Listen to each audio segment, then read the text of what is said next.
Bueno, buenos días, muchas gracias a todos por vuestra asistencia. Agradecer, como no puede ser de otra manera, a nuestro flamante alcalde, al cual felicito aquí como presidente de UNEVA y representante de la Unión de Empresarios de Baena. Le quiero transmitir la felicitación de toda la Unión de Empresarios por su nombramiento como alcalde de Baena, ¿no? Siempre vamos a estar ahí, como no puede ser de otra manera, a su entera disposición, y más que a su entera disposición, intentando colaborar para que entre todos pues podamos llevar a cabo las medidas que podamos, tendentes sobre todo al mantenimiento y creación de empleo, ¿no? Yo desde aquí pues aprovecho, aunque no haya ningún grupo presente que conforman el ayuntamiento, de que, bueno, yo les pediría que entre todos, yo sé que trabajan, evidentemente todos trabajan, pero que pienso que son momentos donde fundamentalmente debe superar lo que es el entendimiento antes que los intereses partidistas de cada cual. Yo sé que esto no tiene mucho que ver con esta charla, con esta conferencia que ahora se va a llevar a cabo y con estas jornadas que se van a llevar a cabo, pero bueno, aprovecho mi felicitación al alcalde, a Jesús, para transmitirle, bueno, por lo menos la opinión de esta unión de empresarios. Como todos ustedes ya conocen, vamos a llevar a cabo unas jornadas que hemos titulado o van dirigidas a analizar lo que es las posibilidades que hay y los inconvenientes que se encuentran los emprendedores en el sector agroalimentario, ¿no? Para eso contamos con una serie de personalidades que a lo largo de estas jornadas pues nos van a ir informando, y después los grupos de trabajo pues lógicamente analizarán y al final sacaremos unas conclusiones con las que nuestros emprendedores, que lo hay muchos en Baena y la comarca, pues puedan tener su oportunidad de negocio y poder fortalecer lo que es el tejido empresarial de la comarca y especialmente de Baena. Por mi parte, nada más, muchas gracias. Agradecer, como no puede ser de otra manera, al ponente que hoy ahora a continuación va a llevar a cabo esta conferencia, José Emilio Guerrero, catedrático de la Universidad de Córdoba. Y a continuación le cedo la palabra a Jesús. Muchas gracias, Paco. Yo realmente soy yo el que debo estar agradecido a la Unión de Empresarios por las iniciativas que van desarrollando. Para nosotros es muy importante tener una asociación, ya no es que sea más fuerte o menos, que tengan más empresarios o que los empresarios facturen más o menos, no se trata de eso, pero sí una asociación que tenga iniciativa propia y que realmente plantee sus propias actividades y que sea el ayuntamiento el que al final casi viene detrás un poco a ayudar o a apoyar esa actividad. Para mí es muy importante. Es muy importante tener una asociación que sea un motor y que tenga iniciativa propia y que genere desarrollo, o al menos la parte de formación y de emprendimiento, y que anime a ese emprendimiento. Y ahí sí que estáis haciendo una labor fundamental y muy importante con las numerosas actividades que desarrolláis a lo largo del año. El ayuntamiento, pues claro, como no puede ser de otra forma, va a estar ahí. Normalmente el ayuntamiento suele asumir un papel protagonista, pero si yo tengo una asociación de empresarios fuerte y que tiene iniciativas, pues al final lo que tendrá es nuestro apoyo, como no debe ser de otra forma. Y esa iniciativa pues podremos compartirla y seguro que conseguimos muchos mejores resultados. Y por eso es muy importante. Luego, haces bien en aprovechar la oportunidad, como no podía ser de otra forma. Nosotros, bueno, yo realmente os confieso, y ahora que el micro supongo que es solo de la asociación, ¿no?, que grabáis vosotros las jornadas, aprovecho para comentaros que efectivamente dentro de las relaciones yo he llegado incluso a ofrecer un gobierno de concentración y formando la Junta de Gobierno con concejales de los 3 grupos políticos. Yo creo que es momento efectivamente de que esas diferencias políticas o esas diferencias ideológicas no las traslademos a la ciudadanía. Cada uno podrá tener su forma de pensar, pero al final los problemas que hay son los de desempleo, los de paro y los de la falta de recursos y de medios. Y para eso no hay tantos componentes ideológicos. Lo que hay es que poner todos los medios disponibles a disposición de las personas que más lo necesiten y a la generación de empleo, que son los principales problemas que tiene la sociedad. Pero bueno, supongo que eso hace falta un periodo de digestión y todavía no lo he conseguido, pero todavía no he tirado la toalla. Confío en que realmente alguna vez lo consigamos y espero que no tarde demasiado, por lo menos lo seguiré intentando.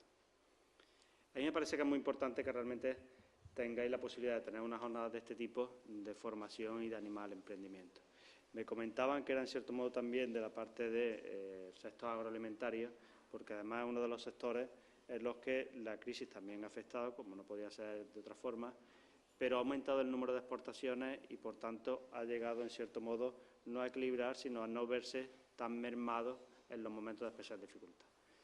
Por eso me parece que es especialmente importante pues, que se vayan organizando estas jornadas, que se dé esa formación.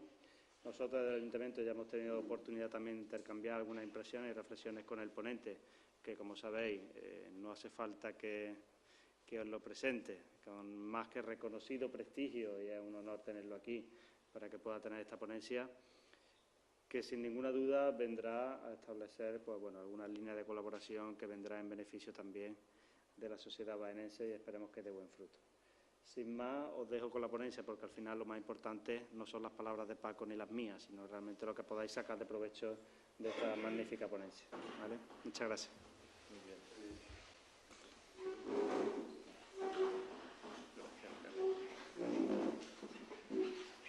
Bueno, pues muchas gracias, alcalde, muchas gracias, presidente de los empresarios. Tiene mucho que ver, como decía el presidente de los empresarios, sus palabras con lo que yo voy a hablar. Él está hablando de alianzas, está hablando de búsqueda de sinergias, está hablando de retos comunes, de metas, y yo más o menos, de una forma un poco diferente, pero voy a hablar de eso en este sentido. Muchas gracias a la Asociación de Empresarios y al Grupo de Desarrollo Rural por invitarme a estar aquí. Yo estoy encantado. De hecho, trabajamos codo con los grupos de desarrollo durante meses, durante años, en este sentido. Yo siempre que me invitan a dar una charla, lo que me entra es pánico escénico. Digo, sabré decir algo, alguna idea que les sea útil. Y siempre me quedo sin dormir, ¿eh? Y llevo 35 años de profesión y mi profesión es dar clase, que por cierto aprovecho para disculparme porque en cuanto acabe tengo clase a la 1, de 1 a 3 y no ha sido posible cambiarla para poder estar con vosotros en los talleres. Pero yo creo que lo más importante son los talleres, la discusión, que se genere de abajo arriba esa reflexión y el mandato, la sugerencia que tenía yo, hacer una presentación corta, sintética, poniendo algunos elementos que sirvan como animación del debate. Y esto es lo que voy a intentar.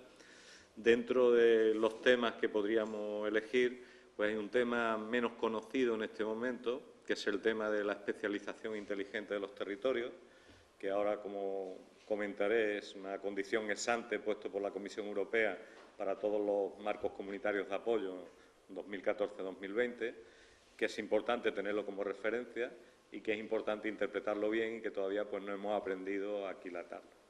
Yo, los amigos que están aquí, que me conocen y que nos reunimos continuamente, me disculpo porque muchas de las ideas me las había oído muchísimas veces y ahora os toca a vosotros ponerle esto como la música impresionista. Yo doy las notas, vosotros vais a poner la partitura. Normalmente se oye de distintas formas. Pues gracias a todos y ojalá sea capaz de daros alguna idea que podáis interpretar en este sentido. A mí me gusta siempre empezar, cuando voy a dar algunas charlas o algo, y durante 2 o 3 años siempre me impresiona algo que ha dicho alguien, y en este caso me pareció muy relevante que el presidente de la Comisión Europea, Joan Manuel Barroso, que está todavía de presidente, vino cuando hizo la presentación del nuevo marco comunitario de apoyo, de la estrategia para el crecimiento inteligente, sostenible e inclusivo. Fijaros que es la primera vez en la Unión Europea que en un periodo de programación se incorpora la palabra inclusivo. Esto quiere decir que se admite que incluso los esfuerzos para corregir las asimetrías que está haciendo la Unión Europea no son suficientes. Y decía eso porque todos los estudios que había en aquel momento ya atisbaban que teníamos 80 millones de pobres en la Unión Europea.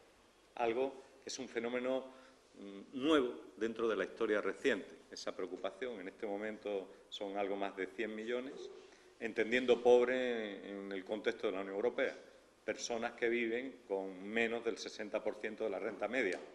Claro, cuando hablamos de pobres en el continente africano, en América Latina o en Asia, hablar de pobres tiene otras condiciones, pero dentro del contexto de los 28 países de la Unión, hablar de pobres, vivir con menos del 60% de la renta, no cabe ninguna duda que hay menos oportunidades poder mandar a los hijos a estudiar, de tener una vida razonable, de no estar agobiado por las cuestiones económicas. Y a mí me impresionó mucho que en su discurso Barroso dijo: señores, Europa tiene que encontrar el camino y mantenerlo. Hemos perdido el norte, dicho en lenguaje popular. Hemos perdido el norte. Y esta fue la reflexión que hizo y que fue previa al documento del crecimiento inteligente sostenible. Bueno, ¿y cómo encontramos el norte? Y ha habido una serie de grupos trabajando, de expertos, de funcionarios de la Comisión, de técnicos del conjunto de todos los países, y han ido acuñando y han ido reflexionando sobre qué es lo que hacemos y por qué este retraso, este retardo de la economía y de la sociedad en su conjunto de la Unión Europea. Yo voy a hablar de algunos de estos hallazgos, ¿no?, algunas de estas propuestas en este sentido, pero alrededor de esto podríamos estar hablando los 20, 25 minutos que tengo yo que hablar, pero por daros algún comentario más. En definitiva, estamos en una situación de crisis y necesitamos una buena brújula para encontrar hacia dónde vamos, ¿eh? Y además tenemos que encontrar el norte y tenemos que mantenerlo, que no va a ser un esfuerzo momentáneo, instantáneo en este momento. Esta es la primera idea que yo quería compartir para que veamos dónde estamos. Cuando se habla de innovación y mundo rural, que más o menos es el objeto de esta charla, lo primero que todo el mundo reconoce en su discurso, que la innovación es absolutamente clave, la innovación es absolutamente clave para el desarrollo de una Europa rural y de la Europa urbana también, sin ningún... Y, en definitiva, la Unión Europea dice, bueno, pues voy a poner, para que pueda haber innovación, estamos hablando del mundo rural, pero el mundo urbano exactamente igual, y de todos los servicios cruzados, vamos a poner una serie de medidas, de ayudas a empresas, a organizaciones, a individuos, para que puedan innovar. Esto, ¿cómo nos lo vamos a comer? ¿Cómo vamos a digerir cómo se hace la innovación en el medio rural, etcétera? ¿De acuerdo? Y esto es lo que presidió, de alguna forma, y no voy a entrar porque esto es muy conocido, este es el nuevo marco comunitario de apoyo, con todas las líneas, es decir, todo lo que es FEADER, el fondo que va a haber para el mundo rural, donde incorpora toda una serie de ayudas que están alrededor de la transferencia de tecnología, de la investigación, de la innovación, de nuevos procedimientos. En definitiva, el marco político y reglamentario que va a haber es razonable para que trabajemos en la innovación. Lo que tenemos es que acertar en cómo hacer esa innovación y cómo la dirigimos. Pero el marco reglamentario y político es un sustento, desde mi punto de vista, más que suficiente. De hecho, aunque todavía no están cerradas las últimas fichas presupuestarias, las vamos a conocer en unos días, pero aproximadamente va a haber un dinero extra complementariamente al programa de Horizonte 2020, que es el dedicado a la investigación y desarrollo, complementariamente dentro de FEADER va a haber del orden de 4.500 millones de euros para hacer innovación, transferencia de tecnología e investigación y una nueva construcción institucional para eso llevarlo a buen término. 4.500 millones de euros, como dicen nuestros colegas de América Latina, es mucha plata, mucha plata, mucho más de lo que uno se imagina y, sobre todo, si se pone bien en el punto adecuado y si se pone bien para detonar innovación. Sustento normativo, voluntad política y toma de conciencia de que tenemos que cambiar y tenemos que hacer innovación. Estos son los primeros. Este cuadro, que es complejo, no sé si se lee ahí desde todo, pero yo cada día que me invitan a una charla le voy poniendo algún elemento nuevo, ¿no? Pero es muy importante entender cómo está la construcción institucional, las relaciones de la administración.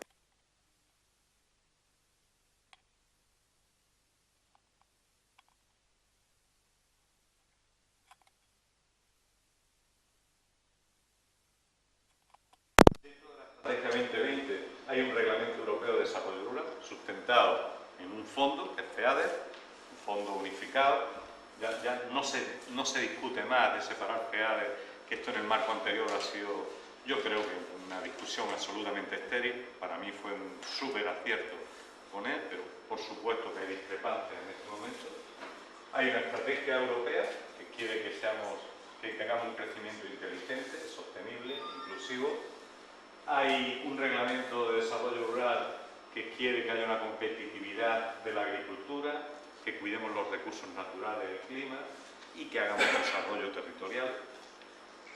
Después, en el marco del Estado miembro, en este caso España, tenemos un sustento normativo que es la Ley 45/2007, que está parcialmente aparcada. Yo no sé muy bien si en cualquier momento la van a revitalizar o no, pero es un diseño realmente importante en algunos de los elementos que habíamos detectado en el diagnóstico que eran necesarios, que era una estrategia multidepartamental.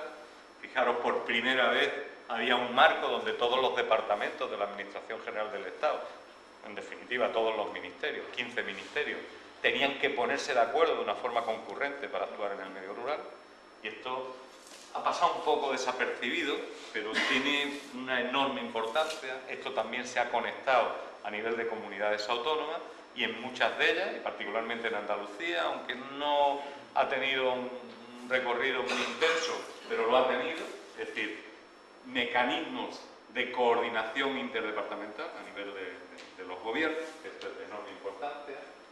Otro elemento clarísimo de cooperación privada y pública, planes de zona y programas plurianuales, siempre en el contexto de la Unión Europea. Esa perseverancia, ese decir, pues estoy planificando para 6, para 7 años, también es importante. Después tenemos los planes de desarrollo regional, después tenemos las estrategias de los grupos de acción local, de los GDR, luego tenemos las estrategias municipales, que son de enorme importancia para los asentamientos, para los servicios básicos, para la calidad de vida, para la actividad política, social, etcétera, etcétera. Algunas políticas propias que desarrollan algunos Estados miembros, y yo he superpuesto aquí, y esto ya es una visión más personal, pero no inventada, un invento lógico, es que analizando todo lo que ha ocurrido en estos últimos 20 años, creo que estamos en una etapa de detenimiento prematuro en cuanto a la construcción institucional, y hemos hecho un tránsito de políticas de oferta, es decir, oferta, mire usted, tengo dinero para hacer regadíos, tengo dinero para hacer industria agroalimentaria, y los que quieran que se suman al carro. Hemos dado un tímido paso hacia las políticas de demanda. Oiga, yo demando, un tímido paso. Más tímido todavía las políticas de participación. Hemos prostituido la participación de alguna forma, porque hemos confundido participación con información y con hacer reuniones artificiales donde hay órganos consultivos y tal. Y yo creo que tenemos que ser críticos en esto, porque, oiga, no estamos haciendo políticas participativas en ningún caso. Y entiendo, si yo tuviera que dar un consejo, ahora precisamente estamos trabajando con el gobierno de Colombia, están creando una institucionalidad nueva entre los ministerios, estamos más o menos centrados ahí en este sentido, y es que yo pienso que es el momento de pasar a unas políticas de compromisos. ¿Usted qué pone en la olla común y cómo vamos a hacer el caldo para comérnoslo entre todos? No me diga usted que usted demanda, que usted está agraviado, no. Dígame usted qué es lo que pone usted en la olla y ahora veremos a ver cómo vamos a hacer la comida entre todos. Y este salto, aunque parezca sencillo, ¿no?, os puedo asegurar que no está ni internalizado, ni está incorporado en la cultura, ni está incorporado en los presupuestos, ni está incorporado en las formas y las vivencias cotidianas, y creo que tenemos mucho que ganar en el mundo rural, porque estamos aprendiendo a hacer políticas de compromiso. Esta es la segunda idea que quería hacer: sustento, preocupación en el conjunto de la idea y oportunidades que tenemos de poder avanzar en esa dimensión hacia las políticas de compromiso. Ahora me voy a referir al núcleo de la charla. ¿Dónde está José Rafael? Está por allí. Avísame cuando queden 5 minutos por ahí, yo corto, pues sé que es nada más una cosa introductoria para que los grupos de trabajo tengáis algún elemento adicional a los que tenéis ya. En noviembre del 2009, la Comisión publicó un informe que ha sido el sustento de toda la programación. Siempre ocurre así en la Unión Europea. Hay un grupo, llaman a unas cuantas personas, tienen algo.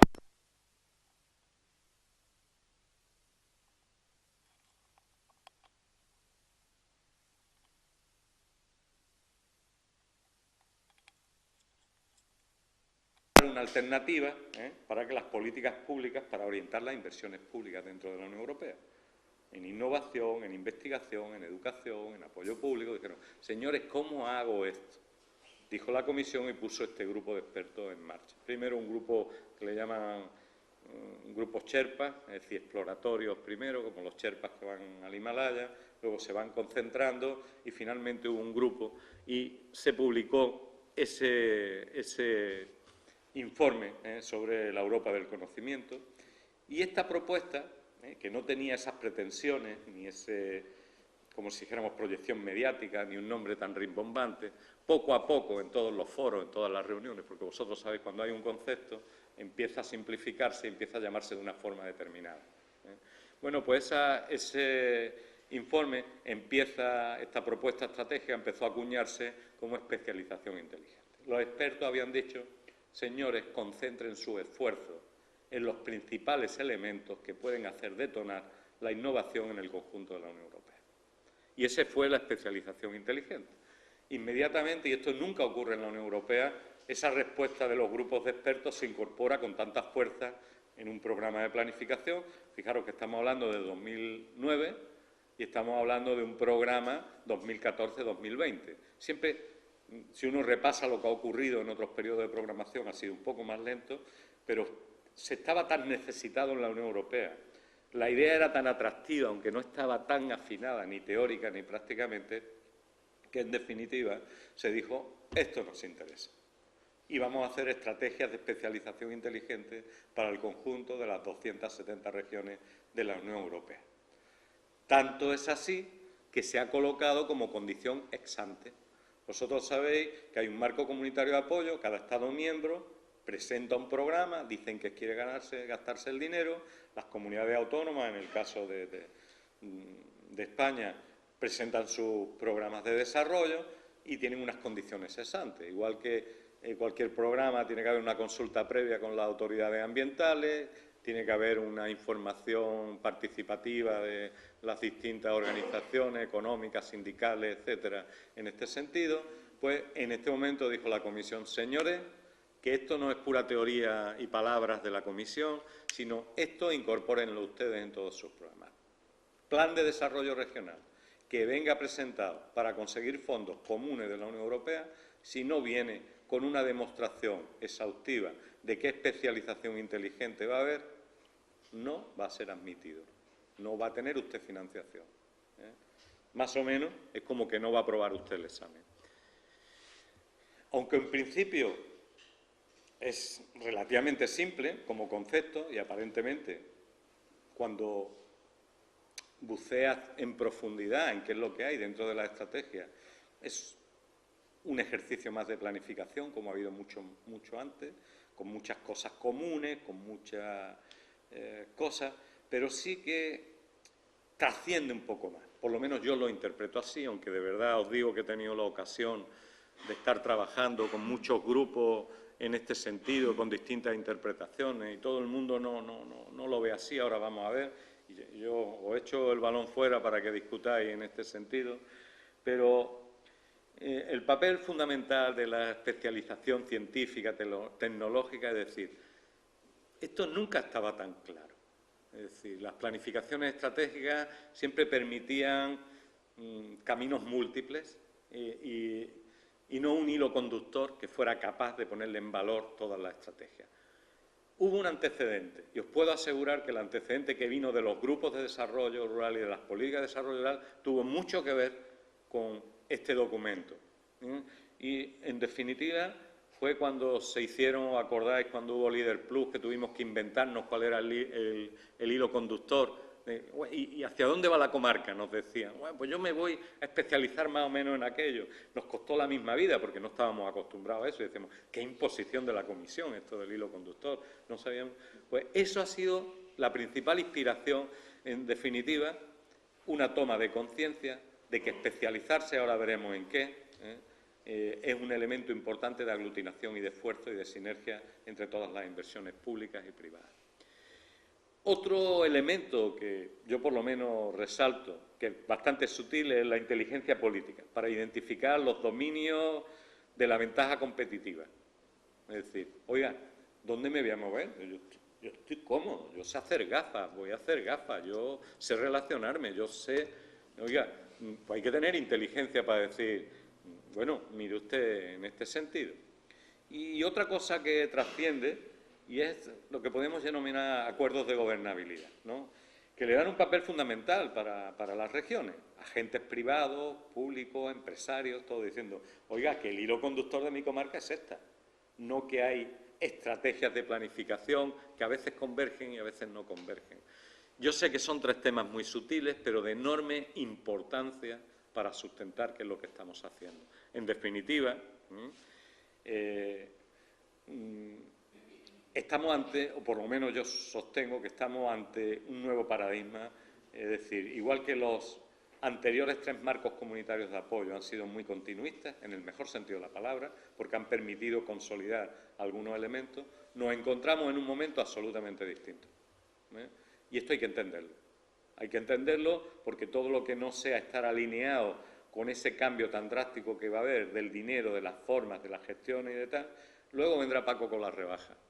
Pero, en principio, mejor que estemos alineados en esto, porque si no vamos a tener que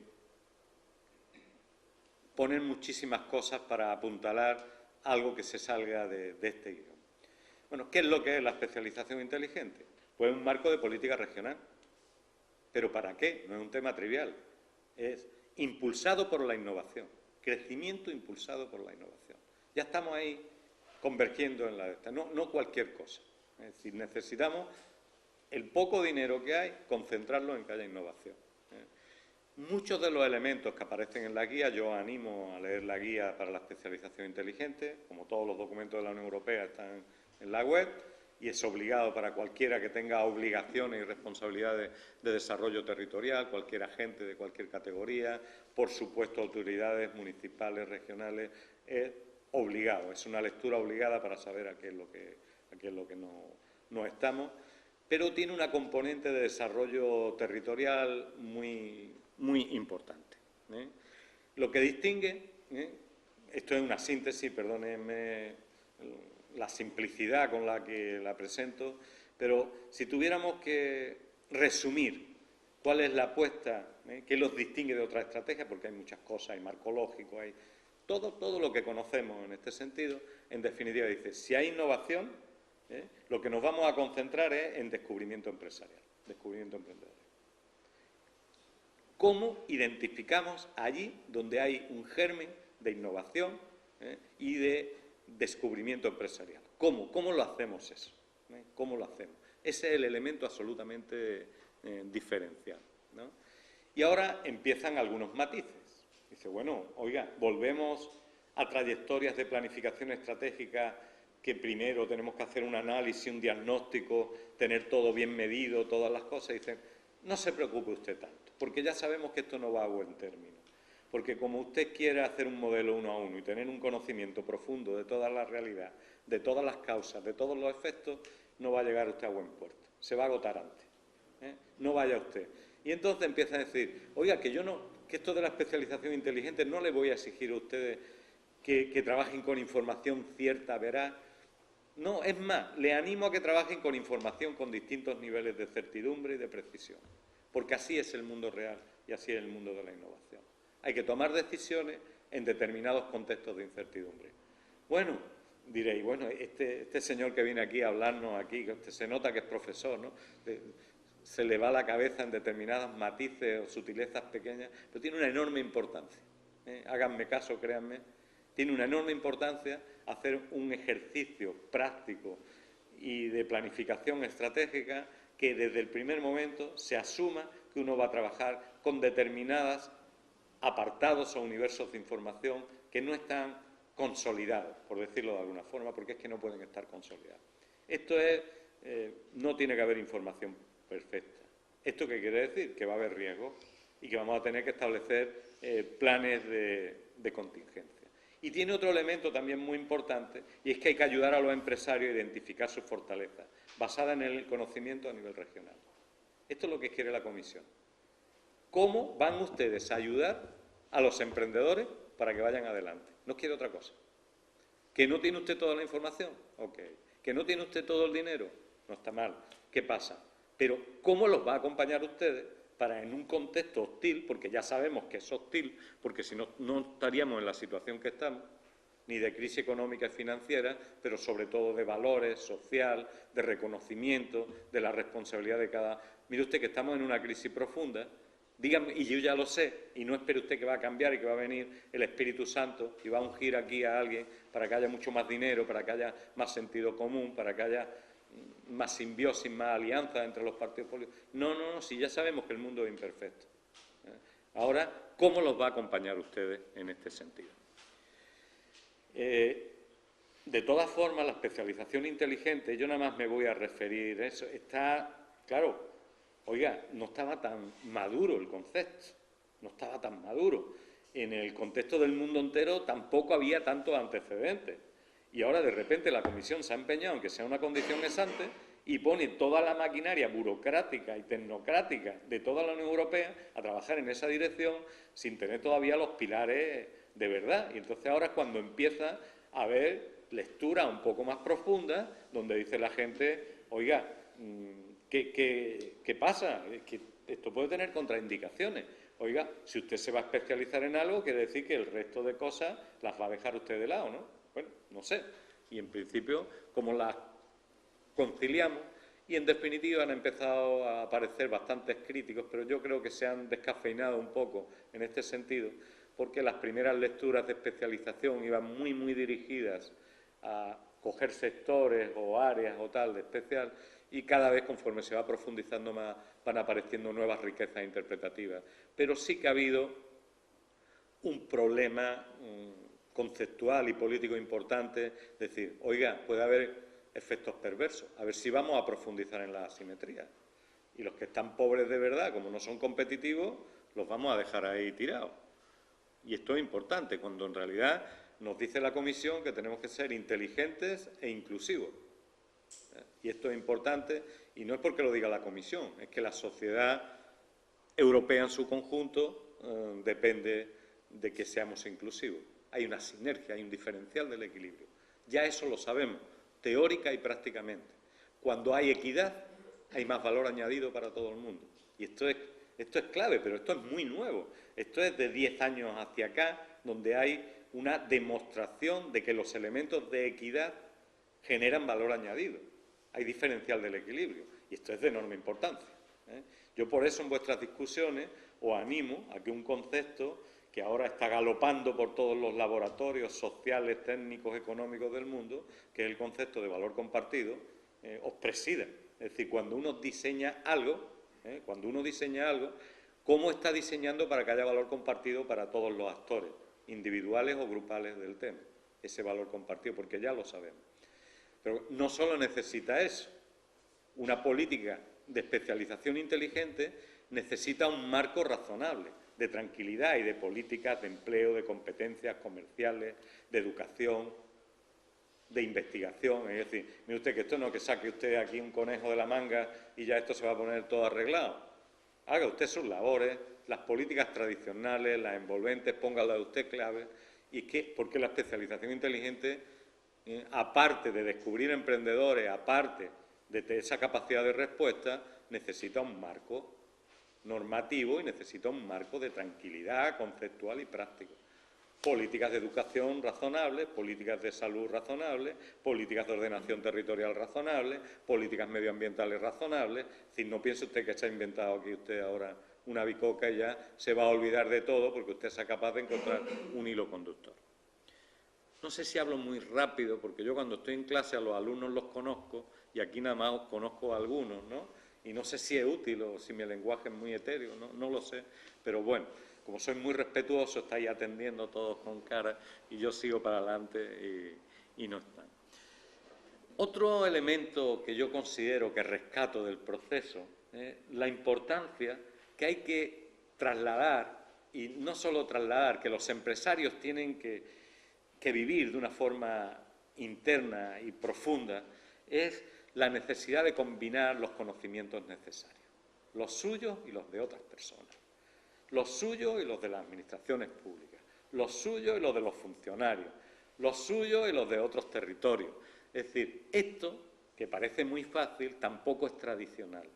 Es decir, la combinación y la transversalidad de esto, porque eso tiene un enorme potencial.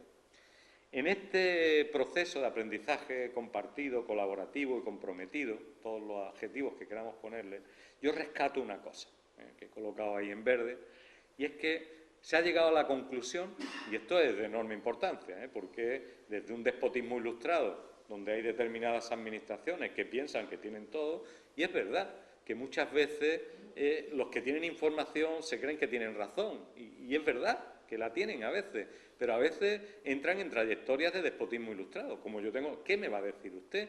¿De qué zona pongo de regadío? No, pero mire usted, si yo he hecho estudios súper concienzudos, ¿qué me dice usted del turismo? ¿Qué me dice usted? Oiga, pues le puedo decir cosas. Permee usted, porque esto de la especialización inteligente tiene mucho que ver con la actitud combinatoria, tiene mucho que ver con la innovación abierta, tiene mucho que ver. Oiga, pues ¿sabe a la conclusión que se ha llegado? Que es improbable que sean posibles desde una visión pública estrictamente. No está mal, ¿eh? Esto es una asunción realmente importante. Es improbable, por poner lenguaje políticamente correcto, es improbable que los puntos de visión puedan ser estrictamente de la visión pública. Esto nos quiere. Yo de verdad que soy el último sospechoso de no creer en lo público, el último. Yo trabajo en lo público porque, bueno, he trabajado ya en 7 cosas distintas, pero porque me gusta lo público, me gusta y creo que hay que tener una responsabilidad y sobre todo en el tema que trabajo, en la docencia, en acompañar a los alumnos, en formar buenos ingenieros. Es mi obligación y disfruto con lo público. Y no soy sospechoso de que ahora este viene a mandar. No, simplemente yo creo que son datos empíricos. Es decir, no es probable que una visión pública estrictamente, por muy bien organizada, por muy bien que se ponga una cohorte de elementos de participación que la mayor parte de las veces hemos demostrado que han sido unas participaciones prácticamente de comparsa, en este sentido, más formales que otras cosas. Bueno, hay varios tipos de elementos, de capacidades estratégicas que son necesarias para aprovechar las oportunidades que tenemos, pues la importancia de identificar las fortalezas locales. Los grupos de desarrollo pues llevan años trabajando en esto y no solo que tengan datos cuantificados y fidedignos, sino que tienen un conocimiento difuso no lo digo peyorativamente, sino que tienen impregnadas todas las células, los grupos de esa identificación. Se ha trabajado durante años en ese valor. Otro elemento de enorme importancia para esto es la capacidad de alinear las acciones de política, alinearse. Hay que, es como navegar contracorriente. A veces hay que hacerlo en un remolino y sale uno más reforzado, pero la mayor parte de las veces hay que saber por dónde van todos los caminos y uno no está navegando siempre en contra. Hay que aumentar la masa crítica y la capacidad de las regiones para desarrollar una visión y para poner en práctica la estrategia. Muchas regiones no tienen capacidad para hacer esto.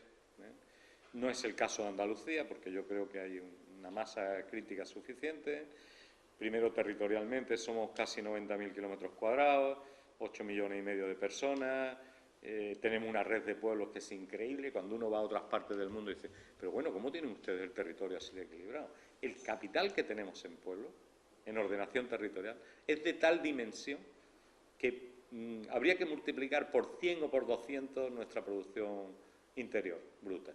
Por eso cuando dicen, estamos ¿en crisis de qué? Sí, crisis económica y financiera, de verdad. Pero yo siempre le digo a todos los colegas de otros países, a los gringos cuando vienen, digo, pero que mire usted que España, que es un país estructurado y con orden, independientemente de otras cosas. Es decir, a ver, póngase usted a construir un pueblo como Baena. A ver, ¿cuántos miles de millones de euros vale un pueblo con costumbre, un pueblo con relaciones, un pueblo con comercio, un pueblo con industria, un pueblo con ganas, que la gente viva en él?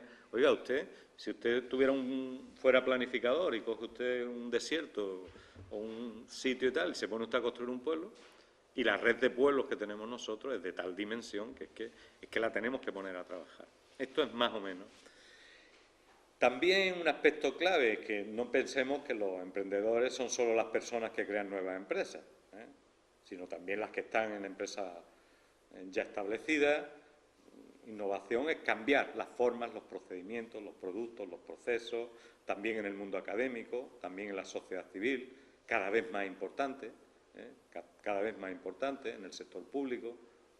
Es decir, que emprendimiento y la estrategia de especialización inteligente atañe no estrictamente al que monta un negocio y dice yo soy emprendedor, es que emprendedores hay muchos también, que en esto hay una confusión también importante y además tiene que ser sinérgico en este sentido, ¿no? Esto, yo siempre lo digo, es una licencia académica. Si todo el mundo sabe lo que es innovación abierta, lo paso y nada más son 2 diapositivas, pero creo que es que está mucho en la media. Hay 2 conceptos, como he dicho, que subyacen en la especialización inteligente. Uno es el valor compartido, que todavía está menos desarrollado, menos tal, y el otro es la innovación abierta. José Rafael, me detengo, tú que eres anfitrión de esto, ¿sí? ¿Explico esto un poco? Simplemente para que entiendan ustedes y sobre todo para ayudarles en su discusión.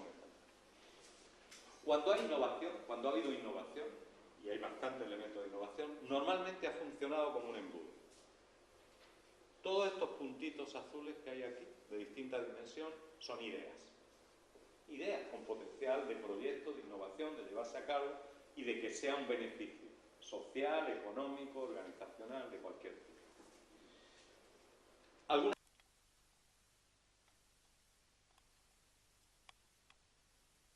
porque no concurre el tiempo, el espacio, las personas, el dinero, salen del sistema. Ya tenemos ahí una pérdida bien importante. Si estamos diciendo que necesitamos ideas para innovar, pero esto es lo que ha ocurrido y lo que ocurre. Esto es fruto de la síntesis de muchos trabajos que hay en este. Pero más o menos es una simplificación hecha por mí. Pero normalmente en los procesos de innovación ocurre que salen muchas ideas del proceso por falta de concurrencia de los elementos esenciales. Segunda cuestión es que el tiempo de respuesta es muy grande. Estos modelos de innovación cerrada, de innovación tradicional, han sido muy útiles en las grandes compañías. La industria farmacéutica, que la autoría intelectual del fármaco que sale, tienen superlaboratorios en el mundo entero, contratan a los mejores investigadores del mundo y entonces, más o menos, esto ha sido. Tiene otra característica y es que es muy poco prolífico en ideas que en definitiva tienen valor comercial y social en este sentido. Necesitan grandes inversiones y tiene una enorme componente, eso sí, de yo me lo guiso, yo me lo como, es mío, lo patento, lo hago, lo disfruto el negocio y lo hago en este sentido. Esto es lo tradicional. Y el mundo cambia, y cambia la especialización inteligente. Y ahora empiezan ya, esto desde hace 15 años, empieza con mucha fuerza un concepto nuevo que es el de innovación abierta, Open Innovation, que más o menos es así de sencillo, es más complejo, pero yo, para compartirlo con ustedes, que seamos rápidos, en definitiva, se trata del embudo permeable y permitir que eventualmente, si es posible, tenemos condiciones, vengan ideas de afuera a nuestra corriente de innovación. Algunas a nivel individual y otras a nivel global. Pongo un ejemplo, sector agroalimentario. Fuera del sector agroalimentario está habiendo un desarrollo de la industria de la robótica increíble. Y en realidad, cuando llega al sector agroalimentario en etapa final, cuando en realidad nosotros necesitamos concurrencia temporal. Por ejemplo, en este momento, con mucho menos fuerza, pero va a ser con mucho más fuerza en los próximos 5 o 10 años, todos los temas relacionados con las nanotecnologías. Nano día a la menos 9. El haber concurrencia de capitales, de ideas, de ayudas, de no sé qué, está haciendo que algunas de estas ideas que salgan del sistema se puedan reciclar. Porque tenemos más dinero, tenemos más personas, tenemos más ideas, tenemos más estrategias. ¿Y esto qué conlleva? Pues que es más prolífico el sistema con ideas que llevan a término. Un elemento importantísimo es que el tiempo de respuesta se reduce, T sub I menos M, muy importante, y emergen elementos nuevos. Ya la autoría intelectual no es tan importante porque yo me he pasado 6 años desarrollando un prototipo determinado y en 24 horas me lo han copiado por ingeniería inversa.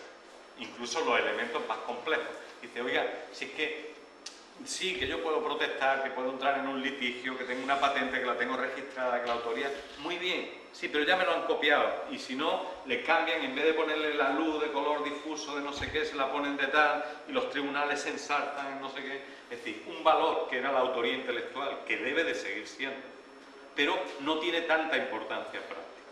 Y ahora emerge nuevos atributos, entiendo. El primero es de la transdisciplinaridad. Mire usted, yo fabrico mantecado, pero es que tengo que pensar de otra forma, porque estoy en un mundo tan complejo como otro. Lo más importante, en vez de la auditoría, de la autoría intelectual, son las alianzas. ¿Cuáles son las instituciones y las empresas más fuertes? Las que tienen más capacidad de hacer alianzas. Y entonces sale una figura nueva que se llaman los integradores de sistemas. Integrador. Un grupo de acción local es un integrador de sistemas. Y hay que colocarlo en ese contexto más moderno. Bueno, no me entretengo más porque si no, no acabo. Yo creo que es suficiente.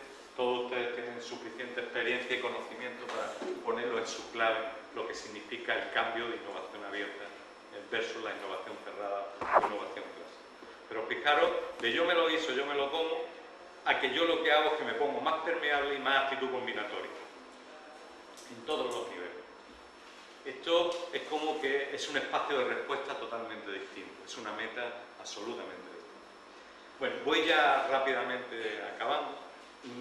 Fruto de todos estos años, de los grupos, de todo el trabajo hecho en todo, nosotros estamos acuñando, llevamos particularmente con unos cuantos grupos, no 8 nos reunimos, ¿no? Estamos diciendo, señores, ¿qué hacemos ahora para innovar de una forma que hace? Y hemos llegado a una conclusión muy sencilla y a la vez compleja.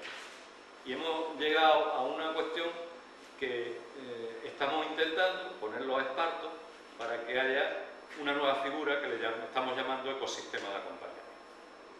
Los CADES no funcionan, proliferan por todos los lados, los CADES, todos los centros no me refiero a los oficiales, todos los ayuntamientos, los centros de empresas, los no sé qué. Bueno, yo no voy a entrar en las críticas.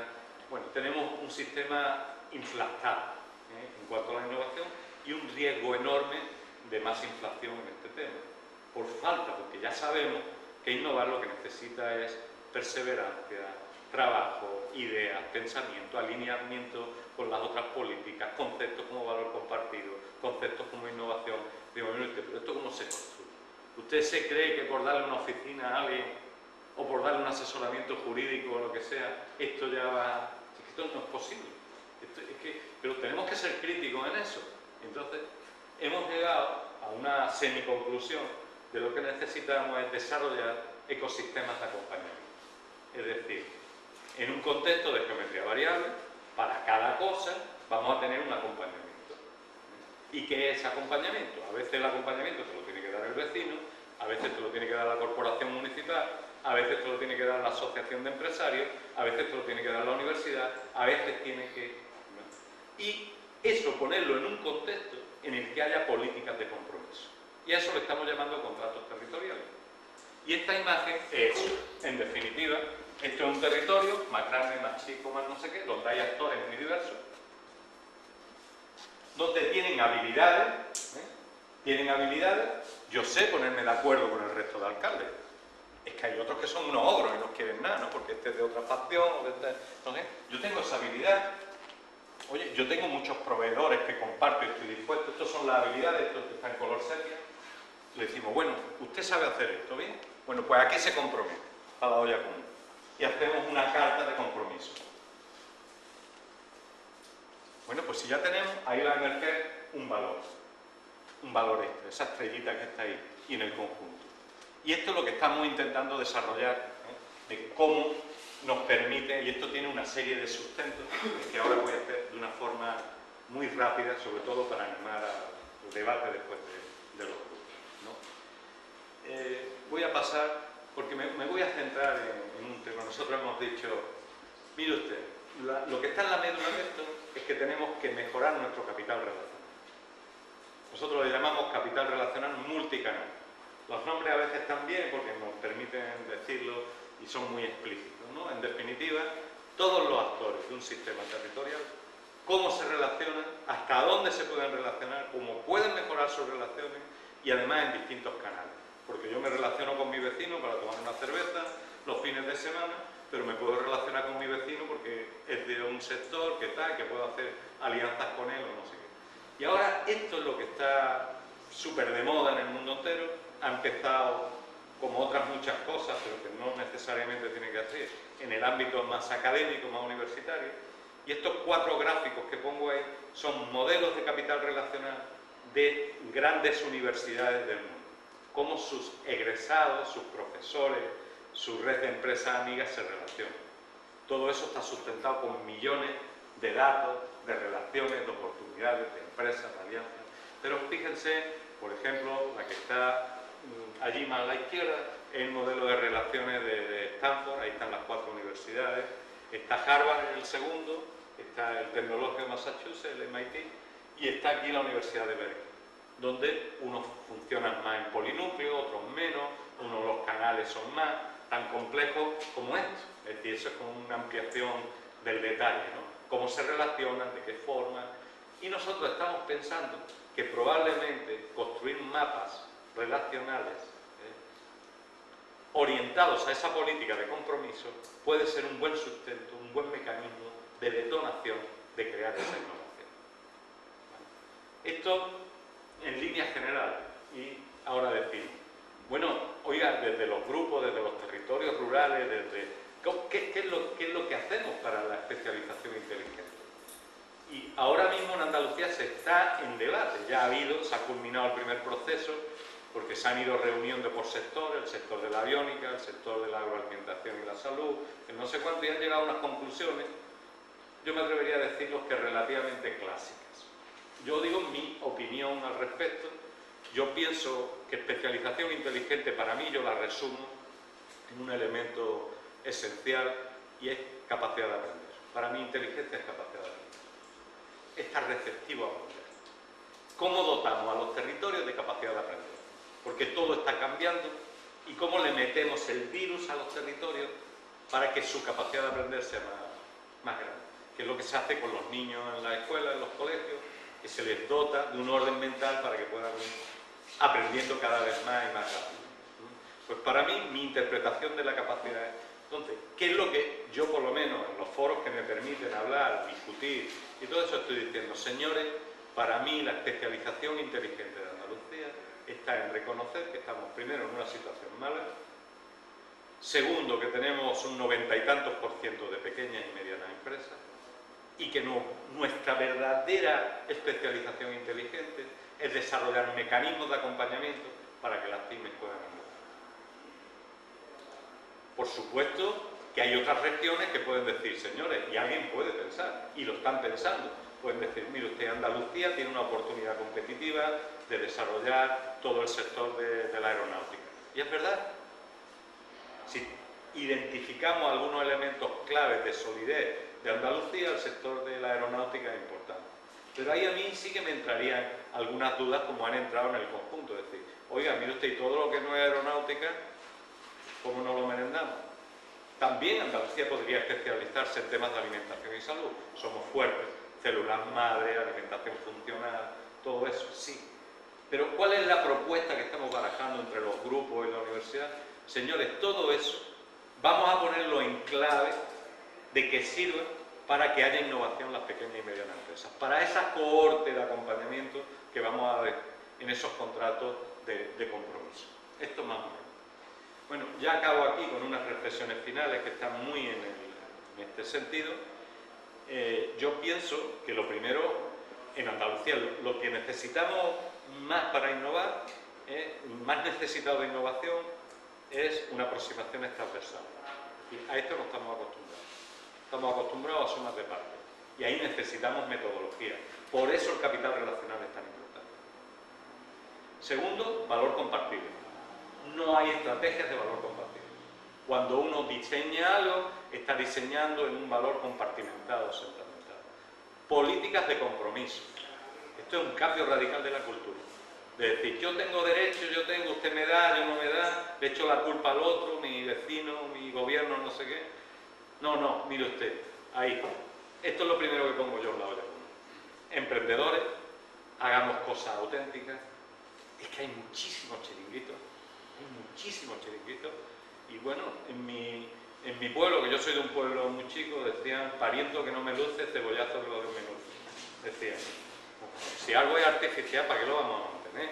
Mejor que nos apretemos el cinturón ya y lo quitemos del medio. Y hay una cantidad de artificialidad importante y sobre todo concentrémonos en elementos de detonación. Elementos de detonación son aquellos que tienen capacidad de cambiar la trayectoria, los puntos de inflexión. Segunda reflexión final, la Europa 2020 supone un cambio importantísimo de paradigma. No es un marco comunitario de apoyo nuevo. Tenemos una oportunidad de verdad de arrancar, estamos en condiciones de aprender. Las estrategias de especialización inteligente, que se llaman las 3S, SMART Strategy, es una envolvente asociada a incremento de capital relacional, selectividad, procesos y mecanismos de aprendizaje. Necesitamos, y no se está haciendo así, una estrategia de sincronía entre las estrategias de especialización inteligente y los PDR. Nos podemos encontrar un PDR español perfectamente ajeno y no alineado a estrategias de especialización y que salga por Bruselas. Hay un problema de asincronía total y tenemos mucho. Y la última, yo pienso sincerísimamente que los grupos de desarrollo rural, el sector empresarial y el capital relacional tienen que tener un papel protagonista.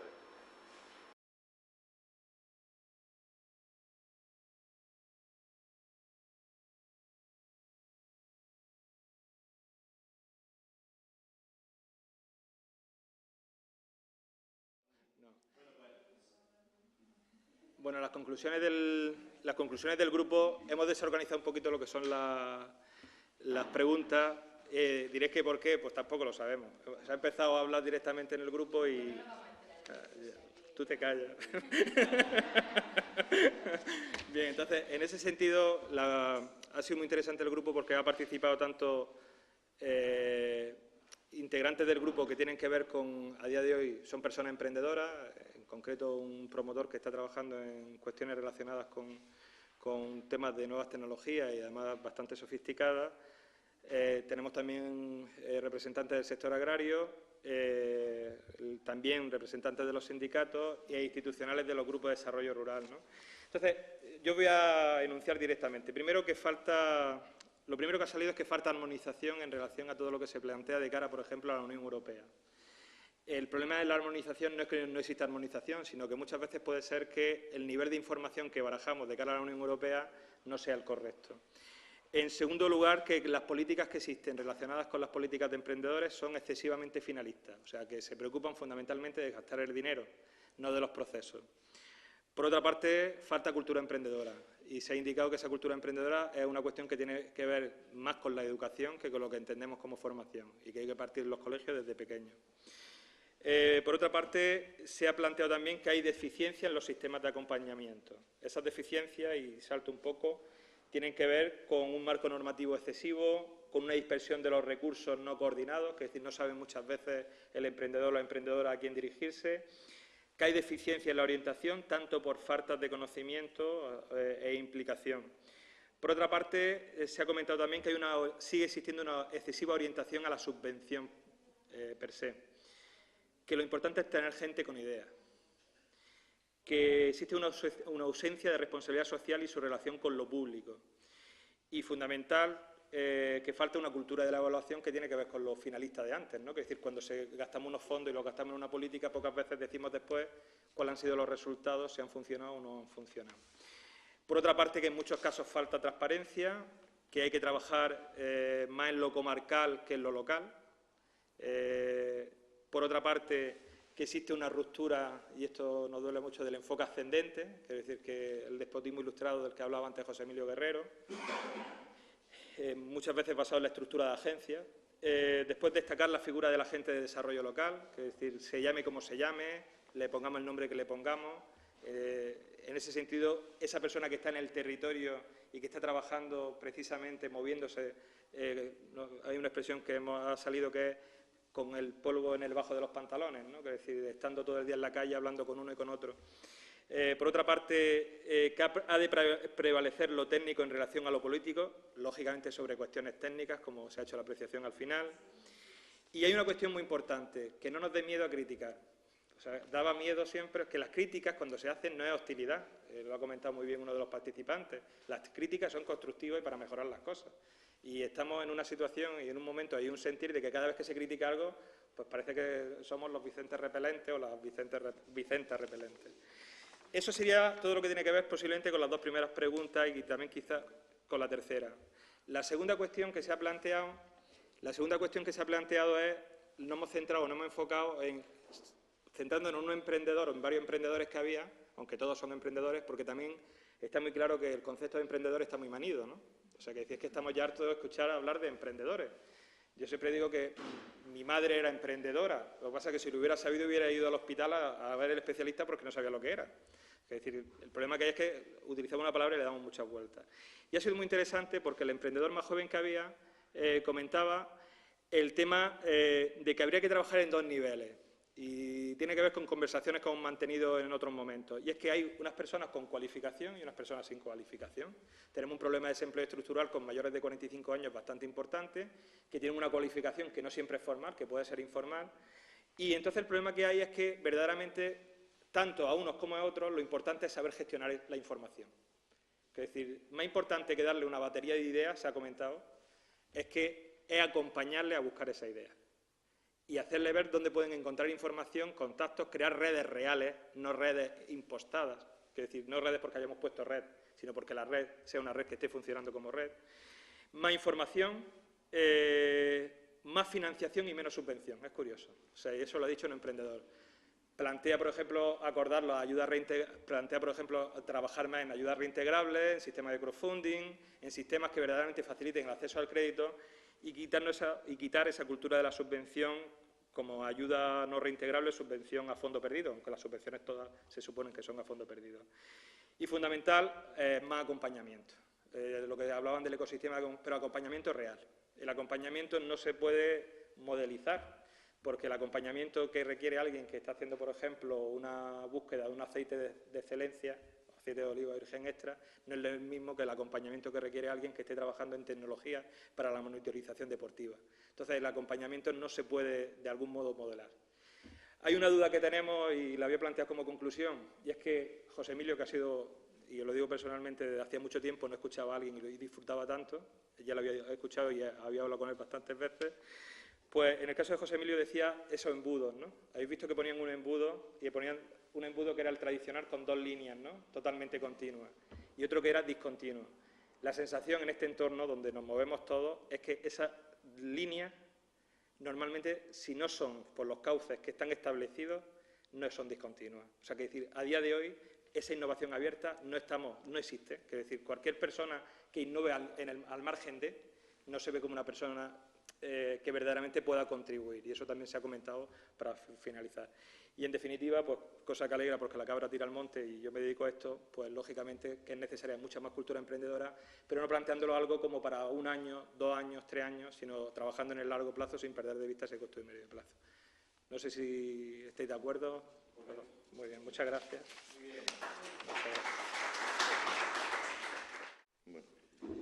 Bueno, nuestra mesa también ha sido rica, ¿eh? Sí. Nuestra mesa ha sido rica, había representación de una de las partes también interesantes con el tema de financiación, ha habido representación de lo que ha sido el empresariado, de lo que ha sido también confederaciones, o sea que yo creo que ha estado bastante bien representado, desempleados, o sea que creo que era una mesa también bastante rica. Además, hemos coincidido en muchas de las conclusiones, hemos coincidido, son prácticamente iguales. Lo único que quizás nosotros le vamos a dar, a lo mejor, un texto distinto. Es decir, haciendo a las preguntas, a la primera consideramos que no. Que existe un marco general de buenas políticas que fomenten el emprendimiento. Y lo que sí decimos es que se debería cambiar el qué. El cambio debe ser del capital relacional, fijar las estructuras de coordinación entre todas o entre todos los agentes que intervienen en el ámbito haciendo un análisis del territorio fundamentalmente, donde se debe potenciar la investigación y la educación desde la base, desde los niños chicos, y tratando y traslado del conocimiento a la sociedad de la universidad a los emprendedores, haciendo un análisis del entorno real e innovador con autenticidad, ¿no? Eso sería el resumen de esa primera pregunta. Y luego, con relación a la segunda, ¿cómo fomentar la innovación en las empresas, en la sociedad y en la administración? Partimos de que en la educación debe ser desde los niveles inferiores, sin cambios provocados por las circunstancias políticas y, sobre todo, educar en valores. Ahí hemos dividido un poquito esa parte, ¿no? Porque hablábamos de un poco lo que podría ser innovación en la parte, dividiendo empresarial, social y en temas de administración, y viendo un poquito cómo podíamos aportar. Socialmente creemos que falta un poco de cultura, y que la cultura se puede trabajar muy bien desde la base, hay que trabajarlo en paralelo, pero hemos visto que desde la base y desde la educación se podía trabajar mucho. Sobre todo porque, pues, trabajando, por ejemplo, con apoyo al desarrollo, veíamos de alguna forma que dejábamos como un poco cojo cierto apoyo, y a ver, un poco por la parte un poco que esa parte no me estoy explicando demasiado, ¿verdad? Con las conclusiones. Veíamos un poco que socialmente sí que se podía trabajar un poco me estoy liando un poco, ¿no? Sí. En la parte de conclusiones, sí. Sí, sigue si no te importa. Sí. Vale. Sí. Vamos, lo que está diciendo es que habíamos reducido a educación, administración y en la empresa. En educación, como he comentado antes, sería desde los niveles inferiores, y una cosa fundamental que hemos visto es que los cambios que se producen por cambios políticos no deberían afectar. Es decir, hay unas elecciones y cambia el modelo ideológico, que es lo que más se ha insistido, cuando debería ser lineal. Es decir, los cambios políticos que se produzcan no deberían influir en nada en la educación. Luego, otro ya en el tema de administración, es decir, que los núcleos técnicos no deberían cambiar nunca. Es decir, hay un cambio político y los técnicos, que son los que saben y desarrollan de alguna manera todas las políticas que se están desarrollando, no deberían cambiar. Es decir, los políticos para ejercer las directrices políticas y los técnicos para que desarrollen todas las cuestiones. Realmente que llegase un poquito más arriba lo que era la parte técnica, ¿no? Para que la toma de decisiones pues siempre tuviese una línea estratégica, y que es verdad que se puedan hacer pequeñas orientaciones, pero que verdaderamente pues la toma de decisión sea un poquito más técnica, y eso lo echábamos de menos un poquito. Bueno, hablaba, gracias, que yo creo que es importante, que tenga una mayor participación, el núcleo técnico, una mayor participación en la toma de decisiones, claro, o de la programación. Asignándole medios, tanto técnicos como económicos. Y luego en la empresa, ya haciendo ya el resumen, sería ayudar a los empresarios a identificar sus fortalezas, que las desconocen, detectar en los momentos en que se está, y se debe simplificar todo lo que hay ahora mismo relacionándose entre ellos, es decir, relacionándose con los empresarios que hay actualmente, y estos, a la vez, relacionándose con el entorno y la realidad. Detectábamos un poco que era difícil indicar a una empresa que hiciese un DAFO, sobre todo cuando hablábamos de diferentes perfiles, pero que sí es verdad que tienen como referentes sus iguales son las empresas con las que están compartiendo, y que si facilitásemos de alguna forma esa detección, de ver un poco anualmente, aunque sea una evaluación anual, de cómo va la empresa, podríamos ser más observadores de si verdaderamente tenemos esa necesidad de innovar y hacia dónde podemos innovar. Y que los iguales serían un poco el medio que facilitaría precisamente esa detección. Porque muchas veces sí es verdad que tenemos que tu empresa se tiene que analizar, se tiene que mejorar, Pero, vale, ¿cómo? Un DAFO. Yo no me voy a aplicar un DAFO, sobre todo pues estábamos hablando, centrándonos un poco en el sector, por ejemplo, agrario, con la dificultad que teníamos de alguien plantearle que indicase cuáles eran sus debilidades. Que muchas veces si trabajamos con iguales se van a entender entre ellos y si provocamos un poquito la formación entre iguales, entre ellos también podemos provocar esa comunicación. Y esa parte nos parecía importante. Bueno, ya la tercera pregunta hemos coincidido todos, que es la falta de financiación, falta de cultura empresarial y una cosa que además también es importante, es que todo emprendedor o emergente se cuenta muchísimo con las subvenciones.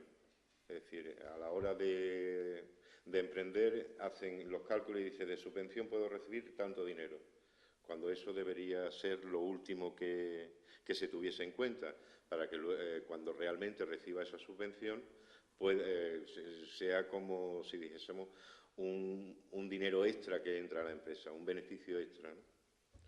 Y luego ya la forma de eliminarlo sería fundamentalmente formando, sensibilizando e integrando a todos los empresarios, y la integración sería de los existentes con los emergentes para crear compromisos y creación de conocimiento y dándole forma un poco a lo que decía el ponente, siendo permeables, que consideramos que es lo más importante y lo que más podría dar lugar a que esa persona emprendedora llegase a buen término.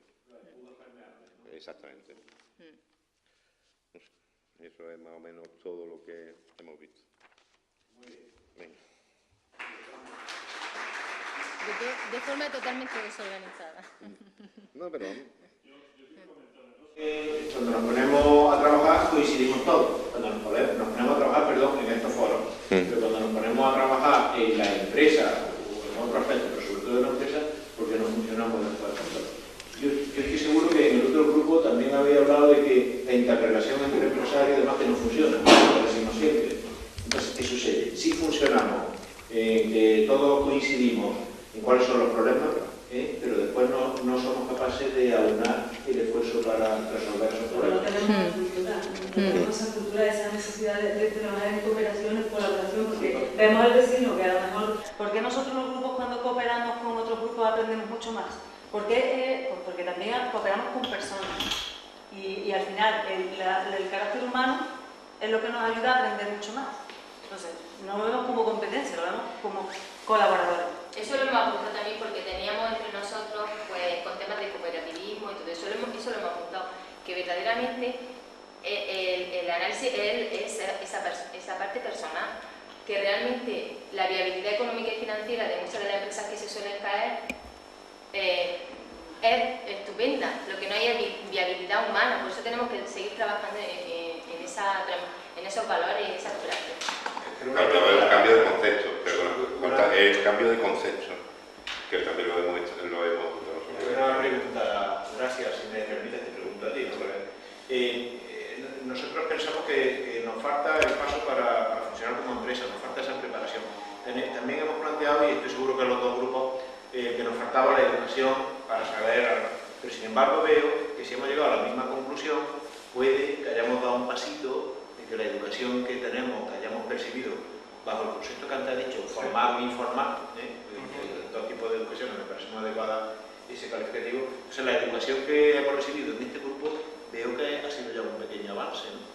Estamos de acuerdo en algunas cosas, no podemos dar por satisfechos. Lo hemos apuntado antes, es que... Sí. Bueno, eso también lo hemos apuntado porque ya se están haciendo cosas que se están haciendo muy bien. Pero la gente está un poco harta. Vamos a ser también un poquito realistas. Y yo creo que el problema que hay es que los empresarios, la gente está un poco harta porque los empresarios y las empresarias y la gente del territorio está harta de que se le venga a hablar, y en ese despotismo ilustrado que ha hablado José Emilio, muchas veces se subestima el conocimiento que ya existe y ese capital que existe. A mí lo que me da pena, y quizá por pudor uno lo ha dicho al final, pero me hubiera gustado, y es que yo tengo la sensación, y el otro día lo comentaba con José Rafael en una conversación previa, que es que no estamos renovando el discurso de líder. Lo que estamos haciendo es reeditando el primer discurso que había de líder, porque todo lo que ha dicho José Emilio ahora, y además él lo conoce de primera mano porque lo ha vivido y lo ha trabajado, tiene que ver con lo que era el líder, o en la filosofía del líder, la metodología del líder desde el principio. Factor aglutinante, en el Líder Plus, innovación, vamos a ver, innovación de base territorial, enfoque ascendente. El problema que hay es que da miedo, los territorios dan miedo. Yo lo siento decir así, los territorios dan miedo, que dan miedo.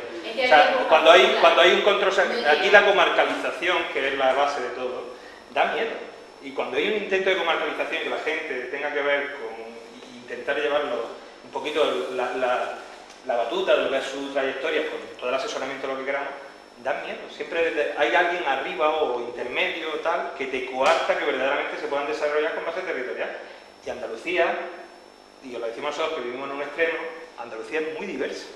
Entonces, no, las soluciones que hay para Baena, por ejemplo, para la zona de Adegua, no son las mismas que las que hay para la subbética o que las que hay para el medio Guadalquivir. Y esa sensación, o está en los territorios las vive, entonces, yo creo que muchas veces se subestima, yo creo que los empresarios están preparados. Y yo insisto, es que, bueno, ¿quién nos ha criado a nosotros? Yo hablo en mi caso, a mí me han criado mis padres y es porque en su día fueron emprendedores. El tema que hay es que estamos subestimando ese conocimiento que ellos tienen acumulado y que verdaderamente muchas veces parece que estamos planteando cuestiones que ya, es lo que has comentado, que ya se están haciendo, se vienen haciendo. Pero la gente está muy alta. La gente, cuando tú hablas con ellos, te da pudor hablar con ellos. De mira, es que a mí me viene a pedir opinión. Os he puesto el ejemplo de la hornera, lo siento en el alma, a lo mejor no es el mejor ejemplo, pero la hornera se pidió una opinión, como parece que todo iba a hacerse con enfoque ascendente, con elementos aglutinantes, y después venga, todo cuadriculado desde arriba. Entonces, en ese sentido... Eso lo hemos comentado también, porque es que falta, por eso decíamos un poco lo de ir un poquito más arriba y verdaderamente dejar que se tomen decisiones y que se tiren un poquito más arriba. Pero que sean los técnicos. Porque hoy hemos sacado aquí unas conclusiones y todo... políticos, serían técnicos. Serían técnicos. Y de aquí sacamos unas conclusiones y de este tipo de reuniones, y yo creo que de todos estos esfuerzos de poner conocimiento a disposición, muy bien, pero que luego esto tiene que llegar para arriba. Y si estamos diciendo que el marco no es el adecuado, vale, pues lo decimos nosotros, lo dice otro grupo, pero realmente si no es el marco adecuado, vamos a hacer ascendente también esta información, que no va a ningún lado al final. Que esa es un poco la frustración es por eso, porque son los cambios políticos los que provocan esa frustración, porque la cultura existe, llegamos a un acuerdo, la educación o la formación existe en lo que hay ahora mismo. Lo que hay que hacer es compartirlo con los nuevos emergentes y a la vez es más fácil, y utilizar los medios que hay ahora mismo. Que hay muchos medios, pero ninguno se coordina, excepto excepciones. Y hemos dicho también que hay que mejorarlo, o sea, que en ese sentido hay que mejorarlo. Hay que ser crítico y hay que ser directo también. Y lo que decíamos, lo que decía antes, que cómo hacemos esto y luego llegamos y luego lo damos práctica. Yo creo que también hacen falta trabajar en algo que es fundamental, que son generar espacios para la cooperación. Si no generamos espacios para la cooperación, todo esto que se hace aquí, que se habla de la permeabilidad del mundo, si no tienes algún espacio, no estoy hablando de un espacio físico, sino un espacio donde el empresario coincida con otro empresario, coincida con otro, es decir, hay que generar esos espacios donde realmente todo eso fluye, porque si no luego tú te vas a tu casa. Hoy has tenido oportunidad de tener un espacio de reflexión, que es importante. Yo creo que todos coincidimos en que es importantísimo y que no lo tenemos habitualmente, es un espacio de reflexión. Pero ese espacio de reflexión luego tenemos que introducir otra serie de espacios para que realmente sean prácticos. Entonces quizás también haya que aportar esa metodología, que creo que estaba allí también un poco esquematizar y profundizar sobre esa metodología, en la que se generen esos espacios donde esto pueda verdaderamente tener fruto. No sé si coincidís. Sobre todo que si no nos frustramos, por eso. porque participa, y mucha gente participa, pero es que luego no ve el resultado de la participación. Y yo estoy harta no estoy harta porque quiero participar y seguir participando, pero es que no se ve el fruto de esa participación.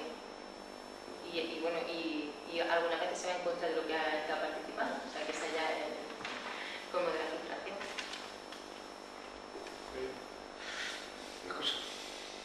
Nada, Pues nada. enhorabuena a la organización. Pues nada, que claro. Eso esperamos, que de hecho vamos a hacer 2 jornadas más como esta, precisamente para seguir indagando y para seguir procurar que lleguemos a algún sitio, como tú bien has dicho, ¿no? Una de ellas será precisamente el papel de las instituciones y todo esto que estamos hablando. La siguiente va a ser sobre las posibilidades de emprendimiento y la última será de las instituciones. ¿Vale? Que nada, que ya os he dicho que es un placer, que espero que vosotros también por vuestra parte os lo haya sido y nos vemos pues cuando pasen 4 meses.